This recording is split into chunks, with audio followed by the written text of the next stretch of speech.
We'll show you how the VP debate affected the race and how some things you may not even think about could affect your vote. I was kind of discouraged because I had taken the time out to vote and then it came back and didn't count. We'll investigate problems that can wipe out your vote or switch your party without your consent. I registered as Democrat, but when I got there, I was no party. I was independent. And Charlie LaDuff follows your money to the dark side of New Detroit. Hundreds of millions of public dollars have gone into the purses of private developers. Plus, Scott Smith is back to help us call the oddball moments on the trail. This is Money, Power, and Politics.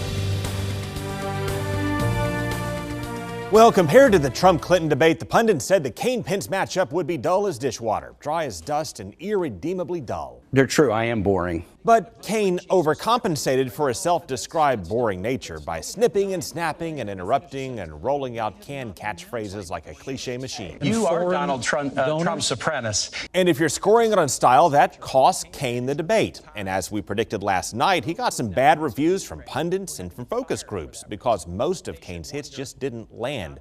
And he did look a tad nervous and feisty and heavily rehearsed in a year when voters appear to crave authenticity. But Kaine did land a couple of punches on Pence by catching him in some contradictions. The most striking example is Pence denying that he said Putin is a better leader than President Obama, when in fact that's exactly what he said. Governor Pence said, inarguably, Vladimir Putin is a better leader than President Obama. That is absolutely inaccurate. I think it's inarguable that Vladimir Putin has been a stronger leader in his country than Barack Obama has been in this country. Kaine and the moderators tried to pin him down on some other points as well, like why does he think it's okay for Trump to withhold his taxes after Pence released 10 years of his returns. But Pence had a way of dodging questions that he does not want to answer by deflecting to a broader point than chewing clock. He did the same thing with us. Does Donald Trump calling Hillary Clinton, quote, the co-founder of ISIS strike you as in any way incendiary or inflammatory or any way over the top? There is no question the failed leadership of Barack Obama and Hillary Clinton in the wider Middle East created the conditions in which ISIS was created. In terms of choice of words, though, you've said name calling has no place in public life. So have you told Donald Trump at least to stop people calling names like Crazy Bernie and Goofy Warren and calling Hillary Clinton the devil? Look, Donald Trump and I have different styles, but we have exactly the same goals and exactly the same convictions. I also ask if he has exactly the same convictions why he endorsed Ted Cruz in the primaries instead of Trump. And Pence responded by repeating how proud he is to stand with Trump. In the end, Pence turned in a stronger debate performance than Kaine. Based on history, though, that won't move the needle much in the polls. VP debates just don't have much impact. But Pence may have stalled Clinton's advance in this after a run of bad news for Donald Trump and may have given Trump a game plan of how to debate Clinton on Sunday night. And to that end, so did Bill Clinton by tying himself in knots over Obamacare. So you've got this crazy system where all of a sudden 25 million more people have health care, and then the people are out there busting it sometimes 60 hours a week, wind up with their premiums doubled and their coverage cut in half. It's the craziest thing in the world. Look, the Affordable Care Care Act did a world of good, and the 50-something efforts to repeal it that the Republicans have staged were a terrible mistake. We'll show you how that will affect the race and new projections in just a couple of minutes. But first, it's Wednesday night, and that's game night with Scott Smith, and time to play along and help him make the call. In sports, Scott Smith makes us call the plays. But in politics, we put him to the test. Time now for Call It with Scott Smith. Here he is, Scott Smith. Scott, you have been on fire. I am. You ran the table. Yeah, I'm feeling good. Momentum. Caught some last time, and I'm ready to keep going. Okay, well, we've got a Sky's quote the here. limit. Before we even show you anything, I want to start off with a quote, which begins, somebody says, "This country needs a leader. Mm-hmm. I think I have a much higher IQ than you do, I suspect, and I'd be delighted to compare my IQ to yours." Somebody said that. Was that President Obama, Vice President Biden, Senator Bill Nelson, or Donald Trump? I'm feeling good from last week. Yeah. I think I got some of that Trump vibe. Yeah. I'm going to go D, Donald Trump. Is he talking about his IQ? Take a look here. This country needs a leader. I think I probably have a much higher IQ than you do, I suspect, and I'd be delighted to sit down and compare my IQ to yours if you'd like. Oh, threw you a trick. I You would didn't see think that it one. might have been Donald I Trump, did, but it was I Joe did. Biden. got me We there. tripped you out. Now, we're going to go with a Biden theme here. Okay. Joe Biden is next. He's introducing the President of the United States. How does he introduce the President of the United States? Here's how it starts. A man who will be the next President of the United States. A man who will be the next President of the United States. Does he say Barack Biden? Does he say Barack America? Does he say Barack me Amadeus? Or does he say he's Barack the man? This seems familiar. I'm going to go, is it A? Is Barack it A? Biden? Barack Biden. It might be A. Let's see. Barack Biden. A man who will be the next President of the United States. Barack America. No, it's Barack America, not Barack Biden. It was Barack America. Well, you're still I thought one-on-one. didn't he introduce himself as the president once? Yeah. Okay. He's done a lot of things. Okay, He's done a lot of that's things. where I'm we're getting the trying wires to trip crossed you a little up. bit. So when Barack you, America's good. When you stay on a Biden theme, he says so many things that can be a little off-kilter and be hard to say sometimes, which brings us once more to a quote from Joe Biden. Take a look. Now is the time to heed the timeless advice from Teddy Roosevelt. The timeless advice from Teddy Roosevelt. What is that timeless advice? Is it speak softly and carry a big stick? Yeah. Is it credit belongs to the man whose face is marred by dust and sweat and blood? That was a good one, by the way. Yeah, that's a great one. Is it I'm going to trust bust you up? Or is it friends don't let friends vote for con artists? Oh, okay. You know, I want to say A. He could have said any of these. I want to say A, but now I'm leaning towards C. I'm going to go C. I'm going to trust bust you up. Going to trust bust you up. It's a Bidenish thing to say, right? Uncle Joe, take a look. What does that mean? Now is the time to heed the timeless advice from Teddy Roosevelt. Speak softly and carry a big stick. End of quote. Oh, no, it was the obvious one, and I gave you all the fake ones thinking You've done a good job of conning me I did. I conned you on that. But see, he didn't end the quote there. He said something else. He said more. I'm going to trust bust you up. He said end of quote. There might be trust bust you up. That's not one of the choices, actually. And he follows it up by saying, and I swear sometimes you have to beat people over the head with that stick. Nobody laughs. Crickets just chirp. Yeah. Or B, instead of softly, I've been known to speak awfully. That would be a moment of candor, maybe. C, he asks a paralyzed man to stand. Or D says, and I promise you, the president has a big stick. Yeah. Let's go D. D? Does he do that? I have a feeling. Let's take a look. Speak softly and carry a big stick. End of quote. I promise you, the president has a big stick. There you go. You got it. You got it. Yeah, we probably should have ended on that one. That one would have been a good one to end on. I got tears. But That's good. But there's one more. Okay, the late, good. great I need the Rob redemption. Ford, right? Rob Ford. This Yeah. is a good way to end it. And this one you may have seen. This can be an easy one. Let's take a look here. Against it. That's why we're having it. Excuse me, guys. Excuse me, guys. What does he do next? Does he A, trip on his shoelaces and face plant onto the floor? Does he dance to Bob Marley's One Love? One Love. Yeah. Does he do I that like in the that song. hallway? It's a great song. Does he run into a camera and face plants right into a lens? Or does he say something highly inappropriate that we have to bleep? I think D is entirely possible, but I want to think that this is kind of a. Remember Chris Foley? Right. Sure. Yeah. I think it's one of those moments. So I think a fall is coming. Yeah. Well, that leaves you A or C. I'm gonna go C. Go C. Face plant into the lens. Let's take a look. Excuse me, guys.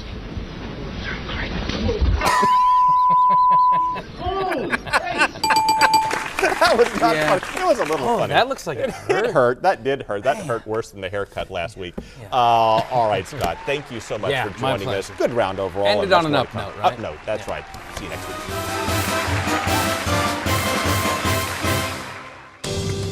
Coming up, our investigation of problems that could cost your vote or switch your party without your knowledge.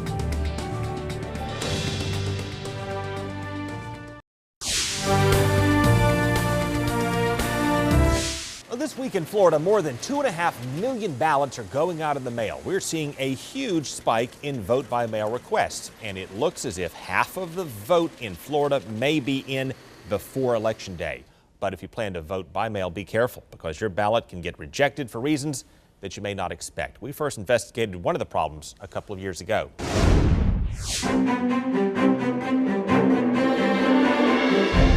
one vote can make a difference. One vote. Turn out and vote. Vote. Vote. VOTE. It's why all politicians and activists urge all of us to vote. We want everybody's vote to count. Every vote counts. Get out there and vote. It's important for us that votes are counted. Every vote counts. But we discovered thousands of votes here in Florida do not count. I'm not a happy camper over it, no. Margaret Mallon is a registered Florida voter who has been casting her ballots for the past 45 years. Oh, since I was 18. But when we checked the canvassing reports, we found out her vote for Mitt Romney in 2012 didn't count. Her vote for David Jolly this year for Congress didn't count either. Really disappointed. She had a stroke and her handwriting changed. Her ballots were rejected because her signature on the ballots no longer matched her official signature on file. This woman's had a stroke. She's not going to sign things the same way she did before she had the stroke. Well, it hurts because I've been doing it for so long and... She's not alone. In the congressional race between David Jolly and Alex Sink, 179 registered voters were rejected because of signature variations. In the St. Pete mayor's race in municipal elections, 58 votes were rejected, same reason. Jessica Mickley voted in both of those races, and both of her ballots were thrown out. I was kind of discouraged because I had taken the time out to vote, and then it came back and didn't count. Remember, Florida once decided a national election by 537 votes. We don't know how many of those ballots were scratched due to signature variations, because a lot of those records from 2000 are gone. But in the 2012 race for president, just in the Tampa Bay region, signature variations from registered voters cost more than 900 people their votes. You know, they may have been registered to vote for 20 or 30 years and never updated their signature on a file, and now it doesn't look anything like their signature when they registered to vote. This affects seniors when their handwriting changes over time, and it affects younger voters who may sign up before they perfect their signatures. Maybe how you signed your name at the DMV when you pre-registered to vote at 16 is not how you sign your name now that, you know, you have a career. You're constantly signing documents, your signature naturally gets shortened and quicker and maybe a little more sloppy. The law requires election offices to compare signatures of mail-in ballots to protect the integrity of the votes, and election supervisors send letters to people to notify them when their signatures do not match. They say this problem is very easy for affected voters to fix. It's very important that people keep updating those registration forms with their signature on them. We don't want to discourage anyone from voting. Do keep voting by mail, but don't scribble the signature. And if you think you have an outdated signature on file, reach out to your supervisor of elections and sign a form to update your signature. And if you have trouble signing for some reason, the election manager suggests some kind of distinguishing mark that you can replicate if you vote by mail. You also need to make sure you sign the envelope as required by law. And on a different note, while we're at it, you may also want to check your voter registration, because after the primary this year, dozens of voters told us that their registration was switched without their consent. We checked all the boxes, crossed all the T's, dotted all the I's. Voters like Jason Brooks say they're certain they registered as Democrats or Republicans before the deadline. I registered as Democrat, but when I got there, I was no party. I was independent. We found nearly a dozen cases. It actually happened to a friend of mine up in Gainesville. And we kept finding more. I would say maybe 20 or 30, somewhere around there, that came to my attention. You know, there may have been more. I don't know. Most voters we found say they changed an address or renewed a license at the DMV or tax collector. Then somehow their registration switched or defaulted to independent. And they don't remember ever signing anything to give up their party, and with it, the ability to vote in a primary. Hillsborough Supervisor of Elections Craig Latimer ties the problem to outdated computers across the state. You know, I know they have a very cumbersome computer system that's very antiquated that they're dealing with.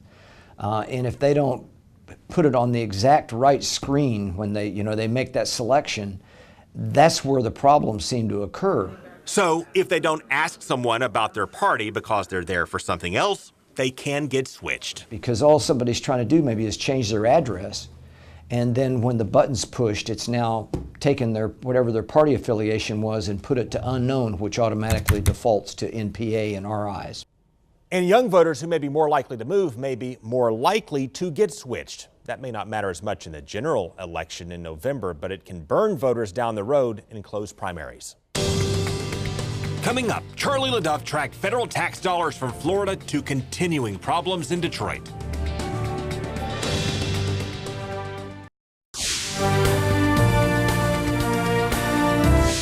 While Detroit is coming out of bankruptcy, a lot of our tax money in Florida and all across the nation is flowing into Detroit. And all through this year, we've investigated some questionable spending that you may not believe. And since the city's iconic globe is now turned off for some reason, Charlie LaDuff has the dark side of New Detroit.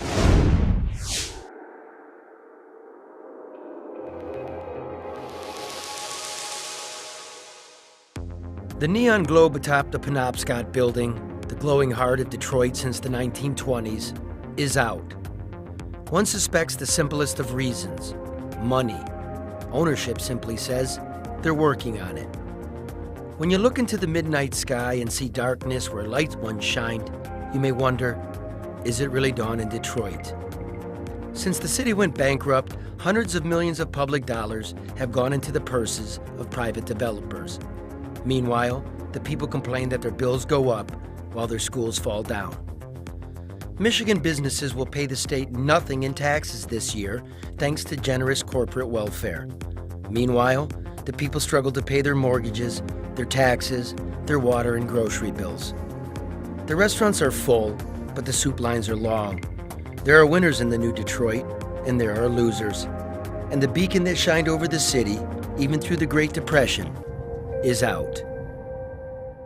Well, Charlie followed the tax money from Florida to a fortune in questionable contracts in Detroit, so please watch the full investigations on YouTube. Search for Craig Patrick's Money, Power, and Politics and click subscribe at the top of the page. Coming up, updated projections in the presidential race and new numbers in Florida's Senate race.